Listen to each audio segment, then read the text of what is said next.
out here all morning. Not a single bite. Guess the fish finally figured it out. Just like hackers do, when Cisco Duo's on guard. With Duo's end-to-end phishing resistance, every login, every device, every user stays protected. No hooks, no catches, no bites. Cisco Duo. Phishing season is over. Learn more at duo.com.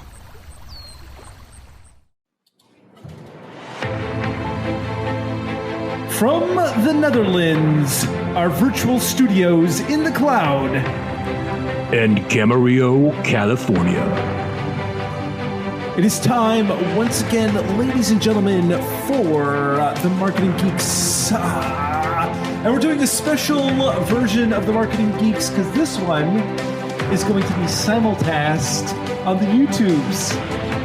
On the YouTubes, that's right. We are breaking new ground. We are entering new realms of social media because we are not only the #1 podcast for sex robot reports, but we're also the #1 source for simulcasting podcasts with the YouTubes. Ever, maybe not. I think we are, man. I mean, we have made several top 10 lists. That's right. Of people who like to make top 10 lists about marketing podcasts. We got on a couple of those. So, and I mean, we jam our listeners with so much knowledge, so much content, so much value that they don't even know what to do with themselves. Their heads are overflowing. They come to us. They just sing our praises, and because we're the Marketing Geeks. Marketing Geeks. LinkedIn is pretty amazing at helping you grow your small business. We cannot make your email response time faster. We can help you sell, market, and hire in one place. We cannot help you find space for your 3 desk drinks. Why do you have 3? And while we can't help you find the perfect volume for your presentation video, LinkedIn can help you find the perfect audience for your business. Grow your small business on LinkedIn. Learn more at linkedin.com/small business. Tomorrow morning is knocking. Stock your fridge now. How about a creamy mocha frappuccino drink? Or a sweet vanilla? Smooth caramel maybe? Or a white chocolate mocha? Whichever you choose, delicious coffee awaits. Find Starbucks Frappuccino drinks wherever you buy your groceries. Hey, everybody. It is time for the Marketing Geeks. We are simulcasting this episode. If this works, it may become a thing, but you may be able to stop what you're doing and actually go to a video of us geeking about our marketing. But this is actually a bonus episode because what we intend to do on this particular episode is something we have never done before. I want to go over some of my favorite little tips and like the little hacks that I've learned along the way that really help with marketing. I'm going to share some of those. Oh, I love that you're using buzzwords like hacks. That's awesome. Yeah, it's a good word. It's something that I would use to describe us, actually. I would. You sound like a 39-year-old, Andros. You don't sound anything like a 49-year-old. I do. I hope so. Hey, everybody. Thank you for joining us. And today we're going to go we're going to go off script a little bit. Not that we ever have a script, but today we are going to go over some of our personal favorite hacks that we like in our marketing techniques. And just because there are little things I've noticed along the way that you get to a certain point and you go, wow, out of everyone in this room, I at least am the most knowledgeable about this subject, right? Sometimes that doesn't take much. In fact, pretty much every job I've ever gotten has been a matter of me just going, yeah, I know how to do that. And then spending 20 hours on a LinkedIn course or two to learn how to do that particular skill. So that's kind of, that's one of my hacks, actually. It's kind of funny, but it's true. I mean, how often... Yeah, if there's a topic, I mean, as long as you have the competence to be able to absorb material quickly, I mean, I guess I was, you probably weren't this way, Andros, but I was like an A student when I was, going through the public school system. So I have an ability to absorb information very quickly. Yeah. And if you give me a test right afterwards, I'm like an incredible test taker. Like I could crush an exam. I could take exams blind and probably get a like 75%. Like that's how good I am. I mean, I am the king of test taking. It doesn't mean I learn the skills. It just means that I can crush test taking. I love it. Well, it's funny because I've actually... How I passed college, man. Barely went to class. I never quite finished college, so you went up on me. I've shamed the family. I got my degree in biopsychology. Yeah. Biopsychology. We studied. I was one class away from being pre-med, and I had to take a third quarter of organic chemistry, and I would have been a full pre-med student. And how did that work out for you? Well, I got a job out of college in insurance. And then I did some work in telemarketing, did some work in the movie industry as a production assistant. And then I became what I am today, your favorite podcast host out of 2 on the Marketing Geeks. Well, keep it up then, because I guess it's serving you well. I make more money doing what I do now than I did then. I know, isn't that crazy? I mean, first of all, one of the things I want to address, and why I want to give out some of the little hacks that I do is because I've had a couple of our 7 listeners reach out to me, and they've complimented the show, which always surprises me. And then they say, well, I haven't really gotten started as a marketer yet. So I'm going to give a shout out to one of our 7 listeners, Justin Latham, who sweet guy. We had a nice little quick chat on LinkedIn, and with he says that he's kind of getting started, and so the question is this: is like, let's say that you decide, okay, I'm going to be a marketer. How do you do that where you land that first client? Because there's a couple of issues that always happen whenever you, from just my own personal experience, whenever you first start, there's always this feeling of like, number one, how much do I charge? And guaranteed you are underpaying yourself. The second question is, how do I get clients? Obviously. And the answer is this: you get the job, first of all, by being the most knowledgeable person in the room. If you're sitting down for a meeting with somebody, it's because they have what you need in your head. And the best way to just start is to literally look online at people's websites and find out like what the hell's going on with them. And I guarantee you, if you sat down at your computer right now, if you're just looking for clients, you're just starting out, just look at the websites at all of the businesses right around your area. I will guarantee you there will be someone who doesn't have a mobile optimized site. They don't have any content for their website. Their website may be outdated. And all you need to do is just walk in there and go, hey, I just noticed I really like this shop, but your site doesn't reflect it. I might be able to help you out.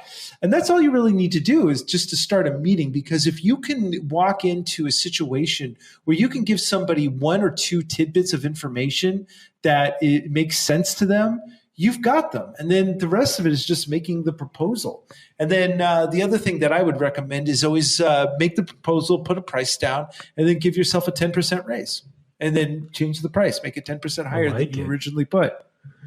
And for a lot of our listeners, especially, I think a lot of listeners are also afraid that they're too young. And they have, I would call this a limiting belief around being too young. Let me tell you, I want to tell you guys a little secret, because this is true for me. It might be true for you, Andros. At my old age of 35 years old, I can't tell the difference between like a 16-year-old and a 25-year-old anymore. Like when I was when I was like 16 or 18, like I could tell the difference. You better know the difference between that. Otherwise you're going to end up in jail, my friend. Well, that's a good point. I'm married, so I'm okay. But that's a good point. It depends what state you're in, though. It depends what state you're in, also. But the point is this: like if I'm doing business, I look at the value that person's providing. I don't even look at the age. I don't even care about the age. Age is not a factor in my mind if I'm going to do business with somebody or not. I look at the knowledge base, like what you said, Andros. It matters how much you know and how confidently you come across. If you can come across confidently and competently, then you can get the business. It really does not have to do with your age, except for the limiting beliefs that you put in your own head. So that's been my experience. I've known 25-year-olds making almost high six figures, close to seven figures. I'm sure there are. Obviously, like there are exceptions of people making 7 or 8 figures. Like you got good old Mark Zuckerberg was crushing it in his early 20s. So the point is that age is not really relevant in terms of whether or not you can succeed. Anyone can succeed in this business. It's just a matter of overcoming those own, self-doubt, those own limiting beliefs, and really putting yourself out there and making it happen. Yeah, and you only need to know a little bit more than the most knowledgeable person in the room. So what's interesting is right now I have a very large client, and what I'm doing with them is I'm basically helping their complete social media marketing. But they had an agency in somewhere in a country that rhymes with France, and that particular agency was supposed to be like super top notch, recommended. And I started dealing with them, and I was shocked at how much they kind of sucked. They built a competent website, but it wasn't like anything that was a big deal. But there were little tiny signs that I could tell that it was just like, come on, guys, like this is a basic thing. Like one of the things, if you're developing a website, for instance, and you have it on a online server, like I have my own server, when you're developing the website, you have to shut off the search engine crawling ability for the website. Otherwise, the test site is going to show up in search results. And that was one of the things that happened. They had trouble connecting to analytics. They weren't running an ad campaign very well. Anyway, it's just what I'm saying is that you have to also believe in your abilities, right? Because you don't necessarily need to know everything, and what you don't know you can learn. But if there is something that that is a hole in your knowledge, just learn that, and then you have it. But I guarantee you, this is kind of like you can go down different types of rabbit holes, and for the most part, a lot of people don't know what they're doing. And so if you can just come in with a little bit of knowledge that helps, that is an amazing thing. So one of the things that I recommend is always when someone's developing a website, this is a little tip, go make sure that every single photo that you put onto someone's website has the name of the company and what the photo is and the keyword for that particular site, like the main keyword of that you're looking to rank in. Because when Google does their search engine rankings, they look to see if photos are tagged appropriately. So that's one of those little tiny things that most people don't think about. And if you really want to get geeky about it, you can go into the metadata of all the photos and make sure that it's keyworded appropriately. And that will help your search engine rankings. Well, this also goes into, things like podcasting. So we're talking about these as marketing hacks. Whenever I release a podcast episode, I'm always going into the metadata of the audio file, and I'm putting in all kinds of information, and I'm featuring certain keywords that I want to be searchable on these different podcast platforms. So each podcast platform is a little bit different. Apple's podcast platform is a real basic search keyword term kind of platform. It actually emphasizes your author tag very, very, very heavily.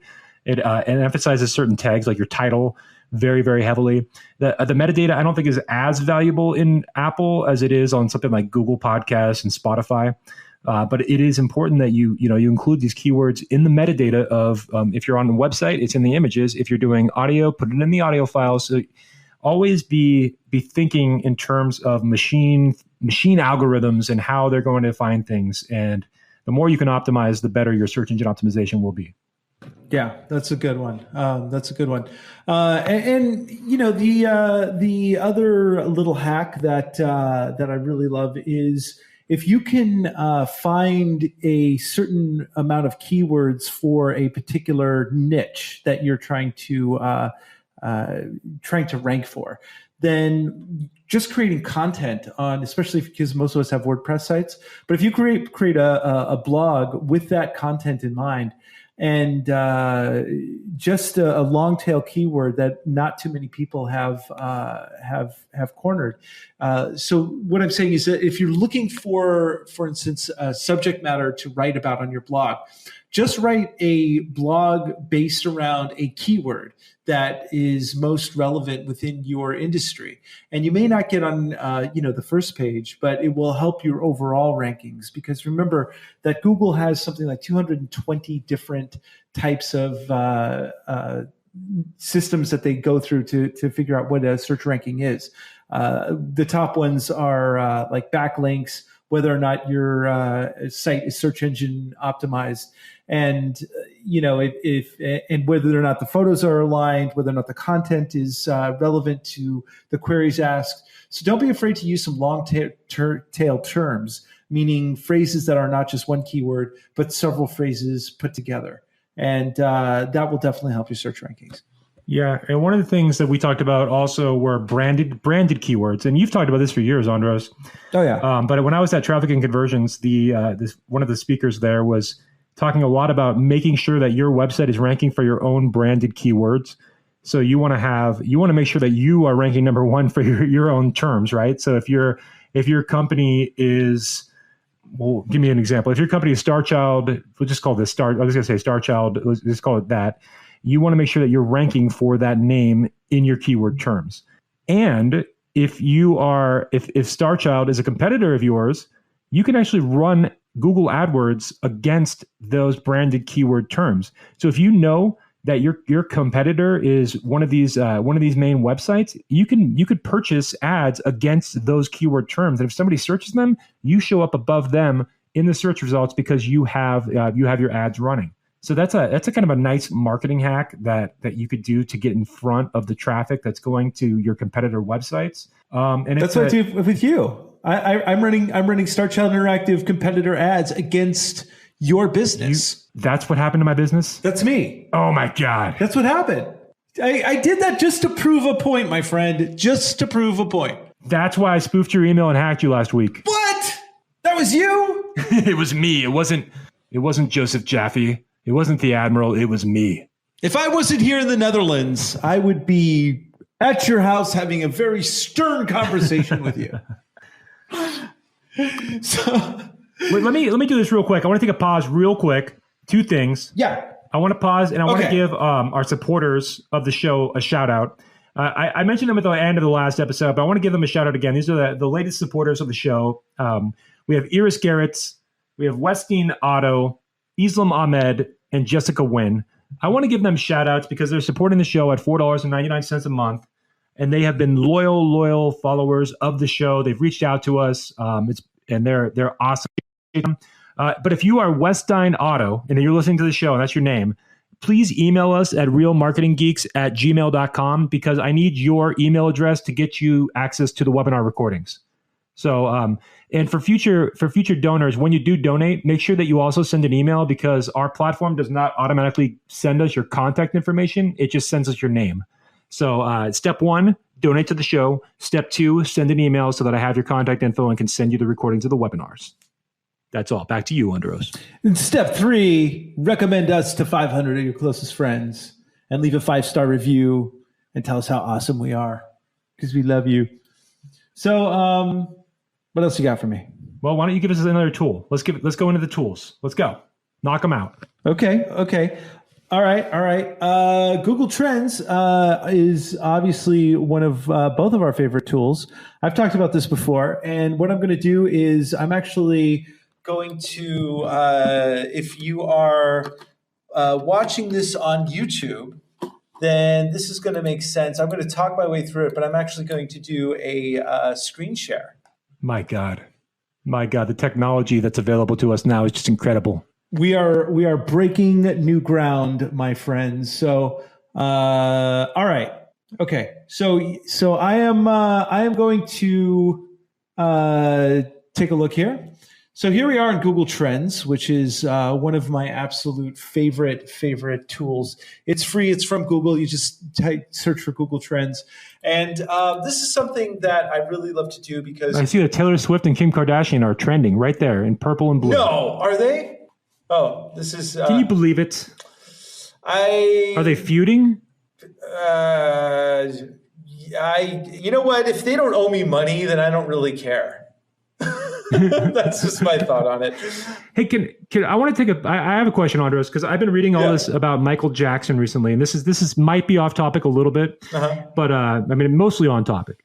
Michael Jackson, they've been like The Simpsons got rid of his episode featuring him. And I know there's something to do with like his charges of what was it? Child, alleged, whatever. Yeah, alleged. So what happened? Did somebody made a documentary or something about him? Like what? I don't even know what happened. I just see all of a sudden everyone's like distancing themselves from Michael Jackson. This is a good segue. So let's look at good. This is good. We're going to use the keyword tool to tell me what happened to Michael Jackson. Yeah, exactly, and find out Michael.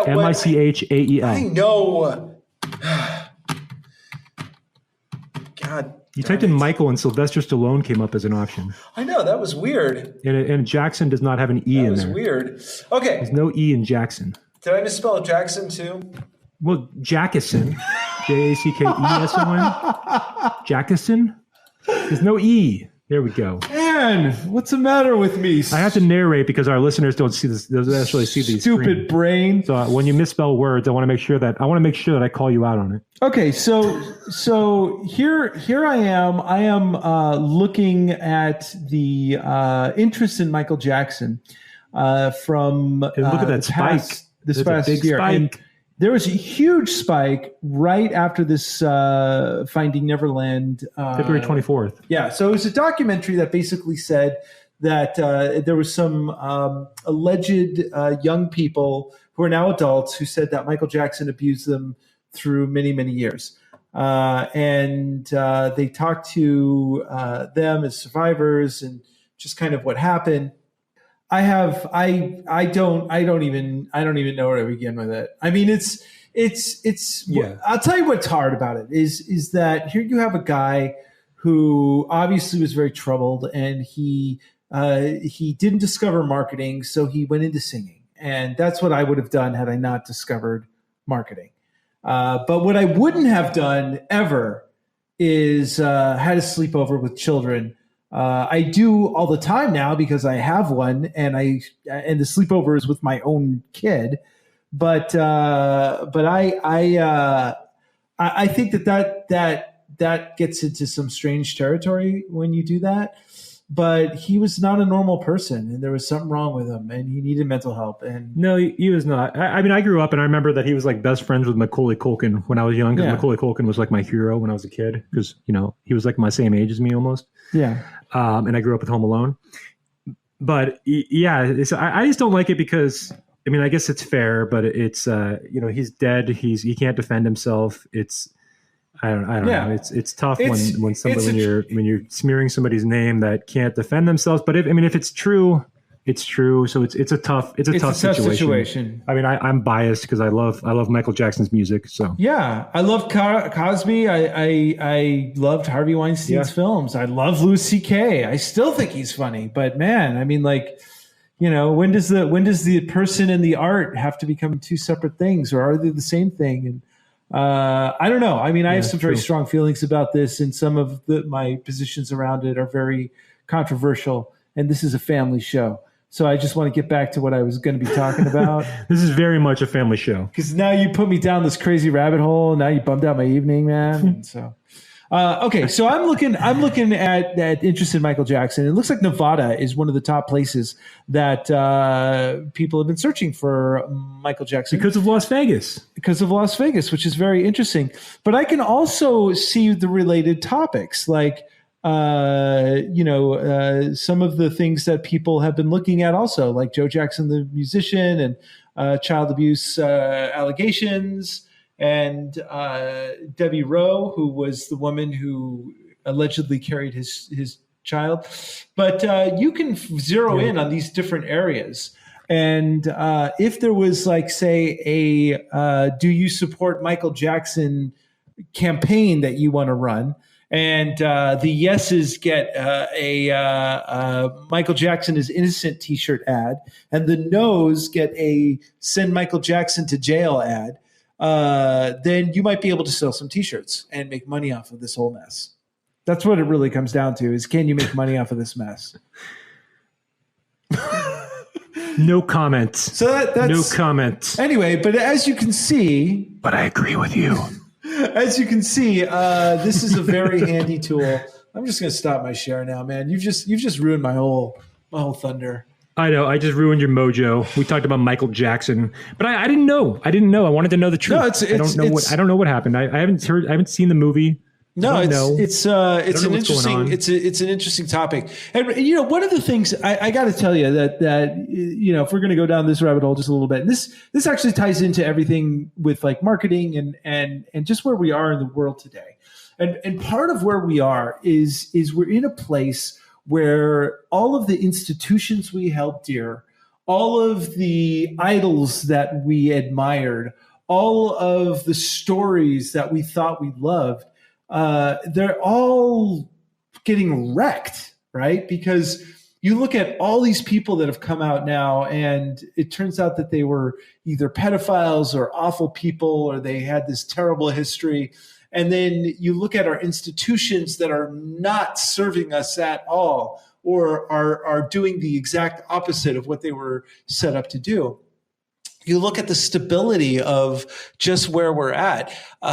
Technically, on paper, this is the safest time that we have ever been around.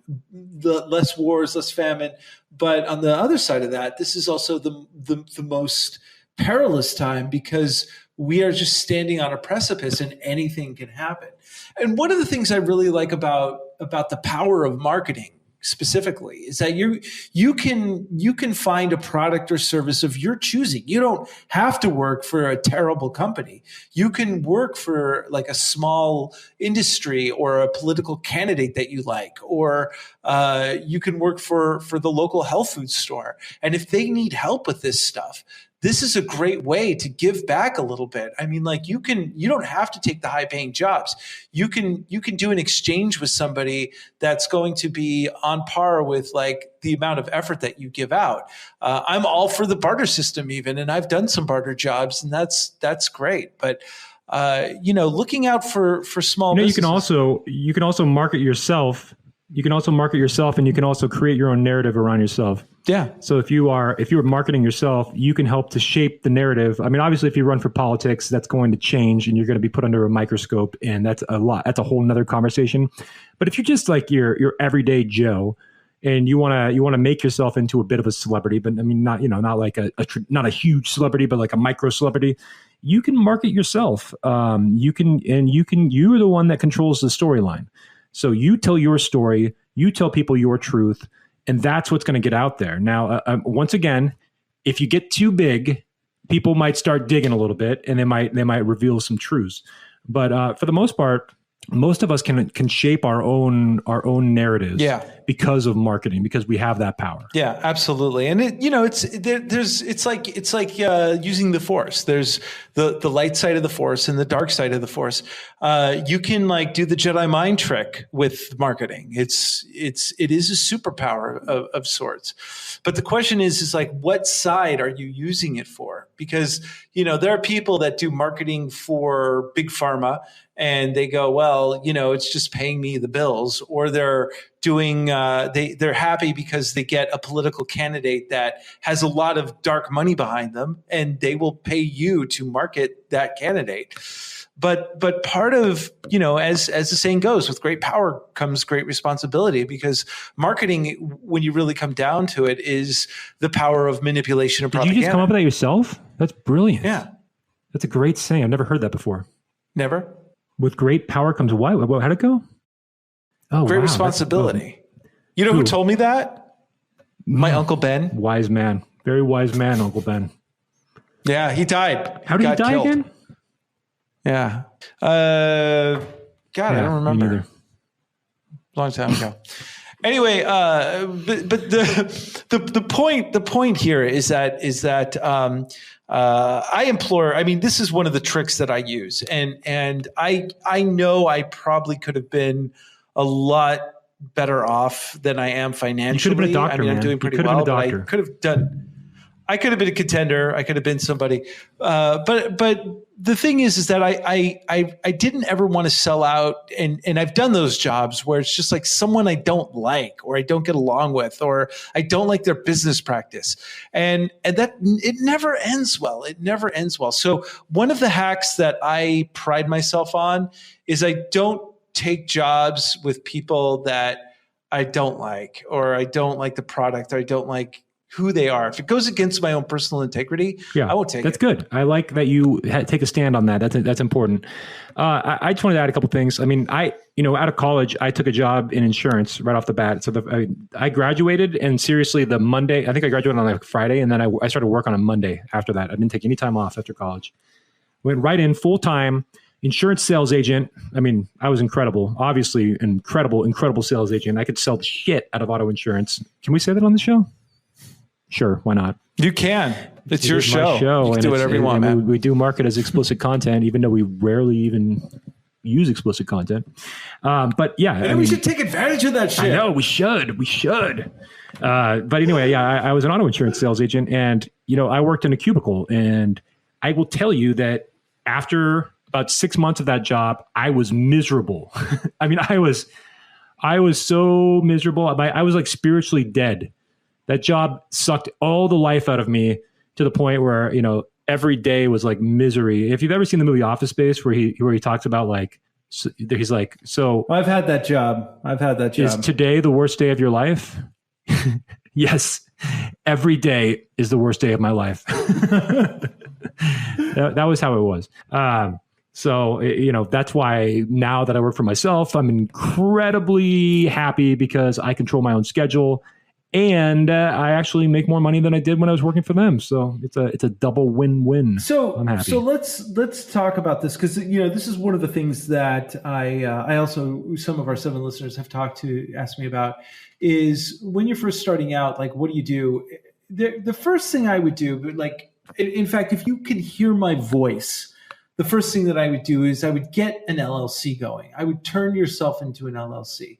And the primary reason for this is because it changes the conversation with yourself, where rather than going, oh, I have to get a job and I'm going to look for a job that needs a marketer, and they're going to, if it's your first job, they're not going to pay you very well, and it's going to probably be a miserable experience. I mean, some people are great in offices. But when you have your LLC and it's your own business, and you set up your own business bank account, your own business PayPal, the conversation turns more into like, oh, I have to rely on someone else to get some money, to there's money out there. I just got to pick up the phone enough times and get the money, right? So and plus you get to write everything off of your taxes. And then you have the freedom to schedule yourself however you want, and on a much larger scale. And I've said this before, if the laws of the United States are that a corporation is a person, that corporation has more voting rights and more personal rights and more religious freedom than a normal person. So as a corporation, you can get away with a lot more. These laws were set up to help rich people, but you can take advantage of it. And especially as we get into the gig economy, which a lot of marketers are these days, they're just gigging it. You have to set up your own LLC, and otherwise, you mess up someone's campaign and make their product look bad, you're on the hook for it. So one of my life hacks here is to start an LLC. Yep. Separate liability. You're a separate legal entity, and liability is separated as long as you follow the rules of the law. If you make a mistake, if you commingle your accounts, things like that, they can pierce the corporate veil. Very very doable. But if you follow the rules, you're separating your legal liability from yourself, so that they could bankrupt the business, but they won't bankrupt you personally as well. Theoretically, if you're doing everything correctly. So I'm not going to say that with certainty, because that, again, you can pierce the corporate veil if they find something that you did incorrectly. So there's always that potential. And if they don't, you could end up just being president. You could, yeah. If you don't, you just become president of the United States. Easy to do. Just use Twitter. That's all. Have a Twitter account. That's it. And then every time you tweet, make sure that the news media covers every single tweet that you do with a front page story. That helps too. I think I'm going to come back to the States and run for president based on that recommendation. There you go. Just make sure you have a friend that has all the major news networks that's going to throw your tweet on the front page. You know, I wanted to talk about one of our tools. We've mentioned this tool several times, but AppSumo for marketing. Very, very awesome tool. If you don't know what AppSumo is, and let me tell you this, if you have a propensity towards shopping addiction, don't go there. Don't go there. Because you're going to become an addict. But if you're very into marketing and you love like the latest tools and trends, AppSumo is awesome because you can get lifetime deals on these brand new softwares that are being launched for about $49 to $59 typically, sometimes as high as $100 sometimes. That's for a lifetime. These are for lifetime deals, and sometimes there's something called stacking, so you might have to buy more than one code if you want to unlock more features with the software.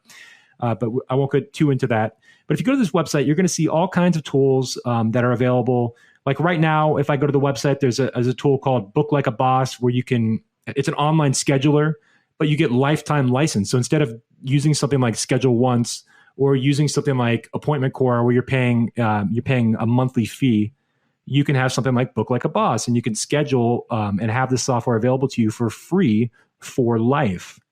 So this is really cool. So every now and then, some of these softwares, break out and they become huge, and then you have a lifetime license, and everybody else is paying $100, $200, $300 a month, and you've got that lifetime license. I bought a few stinkers, but yeah, there's a few things I bought that weren't great, but there's a couple of things that I bought that it was like the best $49 I spent. I have a whole gamut of tools now that I use. That basically it's like, I don't need Moz. I don't need Screaming Frog. I don't need any of those because I have all these tools that basically do all of that.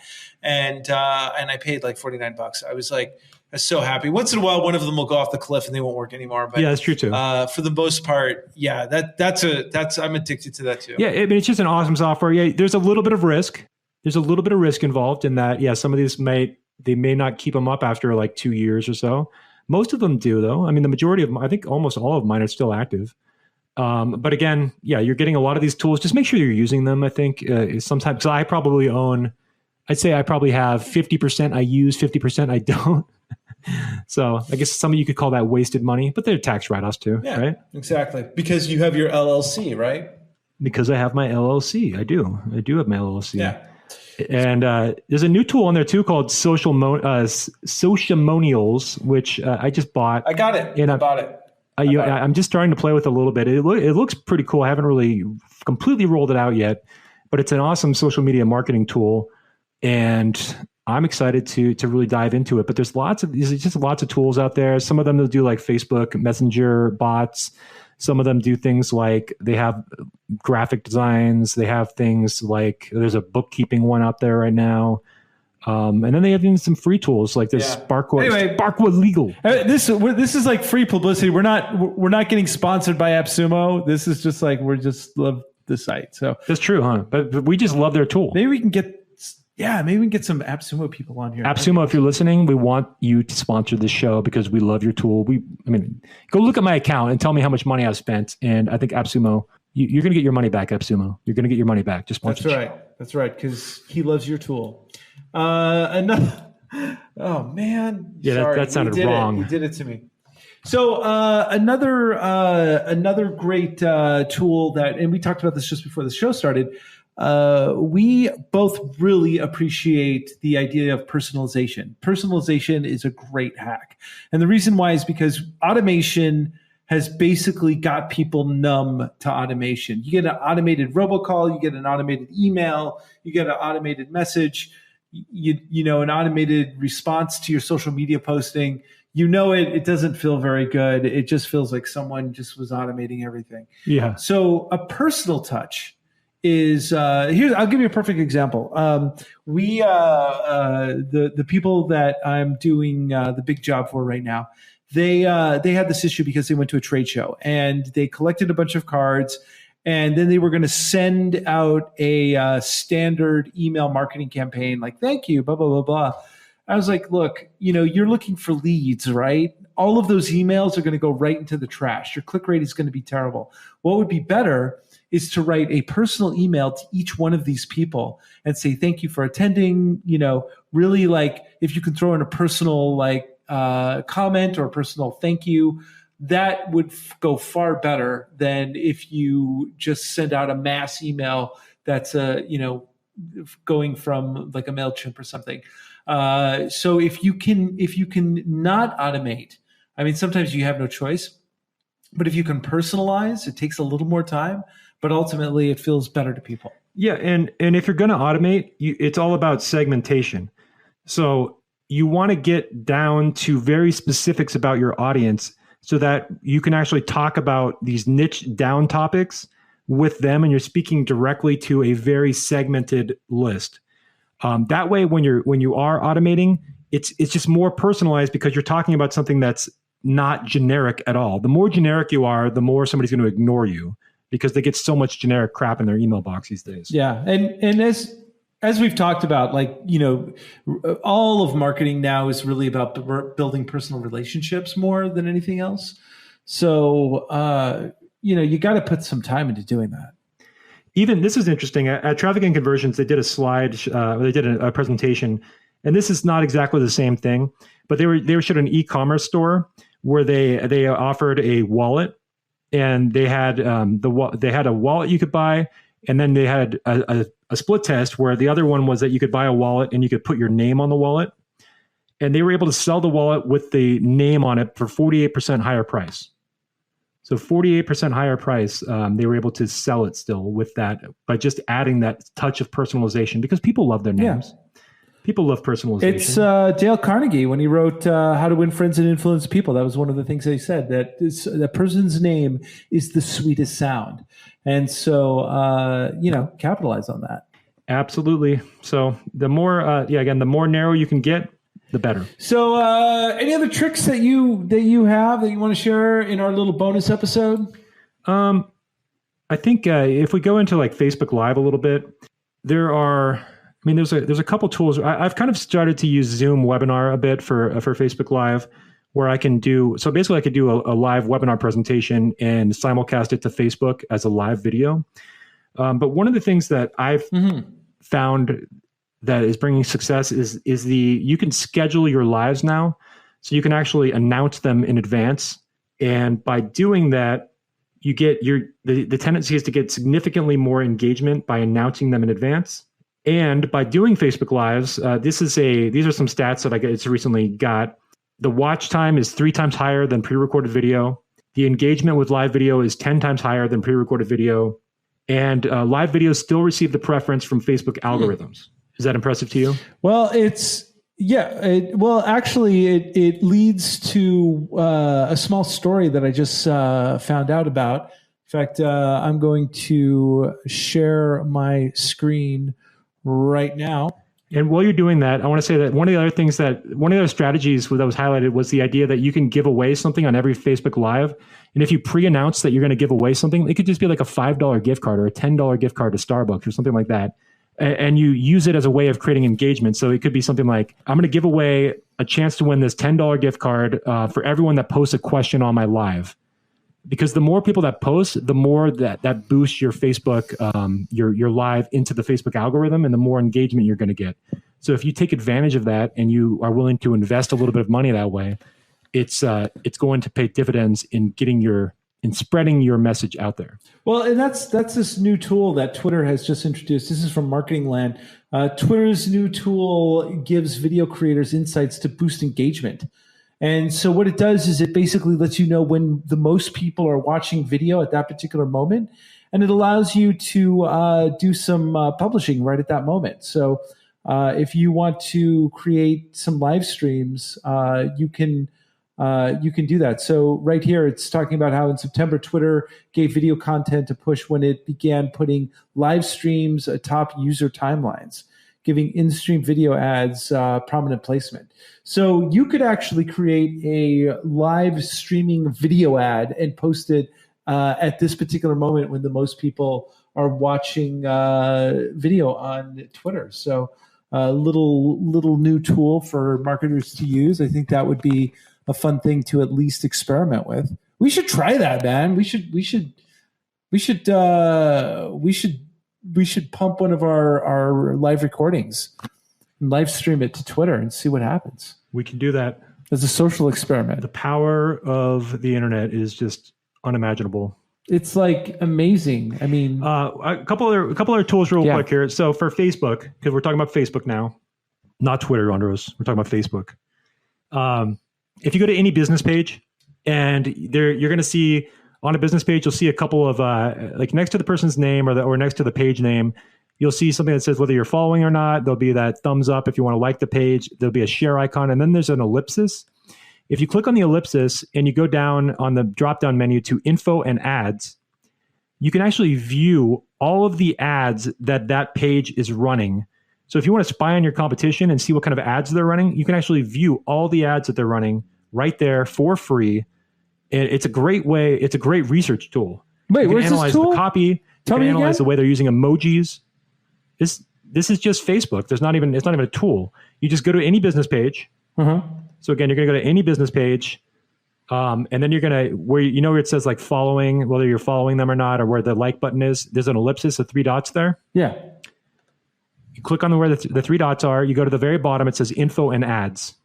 So from the drop-down menu, you go to info and ads. You click on that, and it shows you all the ads that page are currently running. Huh. That's pretty cool. So it'll show you this. It'll tell you the date the page was created. It'll tell you prior names for the page if it had prior names. It'll tell you the location of people that manage the page, where they're located, and it'll show you all the active ads. And you can just view the ads. You can click on them, see where they go. You can analyze the copy. You can look at the images. So it's a great tool for competitive analysis. Oh, nice. I like it. So that's a big one. That's a newer feature. I think they rolled that out. I mean, newer, like a year to a year and a half, but it's something I think is cool because it used to be that you had to use third-party tools to find like ads that people were running, and I used to have a few tools for that. But now I can just go to the business page and see them directly. That's actually one of the things that I also recommend as far as a hack goes is definitely look at your competition and take a look at what ads they're running and what they've been successful with. Because you've talked about like the blue water, red water analogy. Blue ocean, red ocean. Yeah, whatever. Water's water, man. And but no, water's not okay because it's salt water versus fresh water. You could have a freshwater shark. What if you have freshwater like piranha? Well, yeah, I could get behind that. Okay, as long as it's piranha. So the point is that a lot of people don't do research on their competition.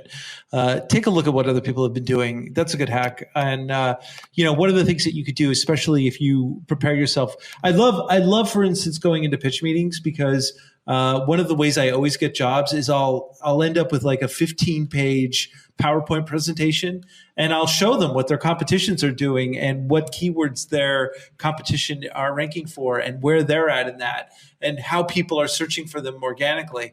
And if you can throw a prospective client 5 or 6 tidbits about their business they had no idea about, it gives you a huge leg up. And again, you only need to know a little bit more than the most knowledgeable person in the room. Yeah, and I've seen the way you do that. You always have like a PowerPoint presentation prepared because I've been in pitch meetings with you, and you always show up well prepared. And I mean, your results speak for themselves because you've gotten all kinds of jobs and all kinds of all kinds of bookings. So showing up that way, even if they're not expecting like a PowerPoint like that, is it's paid dividends for you. Yeah. So be prepared when you show up. That's the other hack I could definitely, I have to throw that one down. Be prepared and really do some research when you go into a pitch meeting and just give them a little bit of tidbits and you'll blow people away. You really will. Yeah. So what else you got for me? Let's get into a little bit of marketing news. So let's get into a couple current events, and we're already getting toward the end of our show, man. It's pretty incredible, but we already are. This was a kind of an interesting one that I saw. There were some leaked documents that show that facial recognition tech at U.S. airports is as little as 2 years away, despite concerns about the tech and its legality. So apparently, facial recognition technology is being pushed forward at airports, and we have no say in it. Maybe, I don't know. God. This gets into a really, really interesting, because I don't know if you've heard this. It's kind of background noise with everything else that's happening in the world. But Yahweh, which is I actually have a Yahweh phone right here. These aren't allowed to be purchased in the United States. You can't get these in the United States. This is a Chinese-run company. The phone is amazing. It takes like the best pictures I've ever seen. And the trouble is that every business that the Chinese government allows to operate, that data can be available to the Chinese government at any time. And this company, Yahweh, is in the process of building the next generation 5G network. They have already the most advanced technology, and they got into trouble recently because they went against the United States treaty codes, and they set up a shell corporation and sold some technology to Iran for networking. So now there's no government contracts allowed for Yahweh. But this is the interesting thing about it, is that the 5G networks are either going to be controlled by the Chinese government or by the U.S. government. So the question now is, do you want your personal data to go through American servers where you could be spied on, or Chinese servers where you could be spied on? The facial recognition, of course, that's going to be scraped by the U.S. government too. I mean, I'm not a super conspiracy theory person, but I think it's across the board. No one really trusts the government or Facebook with our personal information. So I think it's just like you just kind of or the U.S. government or the Chinese government, right? Like I don't even trust you, really, but Well, you shouldn't. I know. You shouldn't trust me. I know, but I do anyway. You know why? Because some of my stuff is still in your house. That's true. That is true. And if you want it back, you better trust me. Yeah. Well, I'll be going to Lightning in a Bottle very like in May, and so I will. In May, yeah, and you'll be able to get a few of the items that I don't want. You can have back. Oh, I'm gonna go through everything. Believe me, I'll take it out of your hands. So if not, then we'll give some of my stuff to our 7 listeners. But you know what I'm not going to... We should raffle some off. You know what I'm not going to raffle off? What's that? Oh, Nelly. I am not going to raffle off my sex robot. You can't make me. And how much did you pay for that thing again? I paid more money. That's it. I just paid more money. You paid more money? You paid a lot of that internet money, huh? I paid some of that internet money. This story... Give us some of that internet money. This story comes from... where the heck was it? I had it. I had this story. I had a story. Here's the story. This story comes from Where Mashable. The heck was it .com? What's that? Mashable. Mashable. I love good source. I love Mashable. This story is sex robots are a hot trend for online porn, everybody's. We may not have flying cars, but sex robots are definitely a thing and that exists, and they're becoming increasingly popular, even in porn searches, according to adult website XHamster. There is an upward trend of searches for sex robot on its website. In 2017, we saw 21,000. What's that? Now, let me ask you this. I want to ask you a question, because your father was a science fiction author, right? Did he ever predict the rise of sex robots in the US? Yes, he did. In fact, I believe he even wrote some stories about it. Since. Okay, just checking. Just wanted to make sure. And will they turn against us? You know what? I don't know, man. I mean, if they do, like I said, somewhere in time, I hope that the AI sex robots find this podcast and they hear that I was supportive of their endeavors. and they don't kill me. But Yes. there was a 60% or 72% jump over 2017 from last year, and an increase of 175% over 2016. So it looks like the digisexual community is starting to get its footing in the world. And so, which is why Andros is announcing the Andros Sturgeon Sex Robot LLC company. that's right. Where I am going to, I don't know what I'm going to do, man. You know, it's like You're going to sell them of your likeness? if I were slightly evil, just like slightly evil, I'd be making like so much more money, because there are things that I would definitely sell and against my moral compass. But you know what? I just happen to be a very nice guy.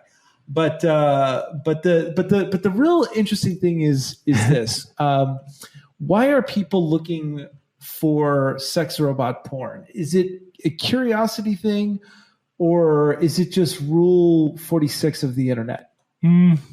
That's a great question. I think it's a little bit of both. People know the future is coming, and that's what it is. Really? I think so are the people that are watching sex robot porn. Yes. And with that, ladies and gentlemen, What an incredible report. thank you. We did it again. What an incredible episode. Yeah, this was amazing. This is supposed to be like a quick episode. I'm not sure how. We just don't do quick episodes. This is probably going to go longer than it should. Longer than an hour. Oh man. Let's get into geek news, because I think that both of us happened to see a certain movie over the weekend. Yes. We want to give. We want to give both. Are we going to give a spoiler review, or are we going to do spoiler? Like maybe start spoiler free and then say like shut off your earphones. No, I think we should keep it Or what are we spoiler doing? free. Just spoiler we should free. just keep it spoiler free. Okay. Short version is, I loved it. I thought Whoa, what are we talking about? Oh. Tell them what we're talking about. Captain Marvel. Captain Marvel. Yeah. Marvel. Captain Marvel. Overall, I thought it was an amazingly well done. I mean, it's competent. It's as good as the average Marvel film, which are all, in my opinion, a little above average of most dumb action films. I thought that the thing that tripped me out was Sam Jackson's youngification, because there were a few points, you and I talked about this, there were a few points where it's kind of like, I don't know about that.